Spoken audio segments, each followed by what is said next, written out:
সাদিয়া আপু, জি ma'am. Control এ থেকে control জি পর্যন্ত কিবোর্ড শর্টকাটগুলোর কাজ জানেন? জি ম্যাম। আচ্ছা, কন্ট্রোল এ। কন্ট্রোল এ প্রেস করলে হচ্ছে অল সিলেক্ট হবে লেখাগুলো।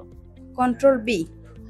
কন্ট্রোল বি তে প্রথমে লেখাগুলোকে সিলেক্ট করে নিতে হবে, এবার কন্ট্রোল বি প্রেস করলে লেখাগুলো হচ্ছে বোল্ড হয়ে যাবে। Control C. কন্ট্রোল সি তে হচ্ছে লেখাগুলো কপি হবে, তারপর এখানে কন্ট্রোল বি তে লেখাগুলো পেস্ট হবে। Control D. কন্ট্রোল ডি তে হচ্ছে লেখাগুলোর হচ্ছে ফন্ট, এখান থেকে ফন্ট স্টাইল এবং সাইজ হচ্ছে চেঞ্জ করা যাবে।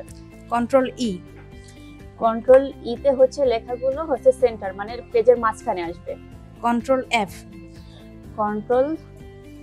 কন্ট্রোল এফ হচ্ছে কন্ট্রোল এফ এ মানে এখানে হচ্ছে লেখাগুলো হচ্ছে কোন ওয়ার্ডটা আমি খুঁজতে চাই সেটাতে সার্চ দিতে হবে। যেমন আমি সিটাকে যদি খুঁজতে চাই তাহলে সি লিখে সার্চ দিলে পারে এখানে সেগুলো সিলেক্ট করে দেখাবে। কন্ট্রোল জি। কন্ট্রোল জি, এটা হচ্ছে গো, এখানে গিয়ে হচ্ছে পেজ নাম্বার, আমি কত নম্বর পেজ নাম্বার দেখতে চাই সেটা পেজ নাম্বারটা এখানে ইন্টার পেজ নাম্বারে বসিয়ে গো টু তে ক্লিক করলে পারে। যেমন হচ্ছে 4, আমি যদি 4 নম্বর পেজ হচ্ছে বসাতে চাই তাহলে এখানে গো টু তে ক্লিক করলে আমার 4 নম্বর পেজে চলে যাবে। Thank you. Okay ma'am.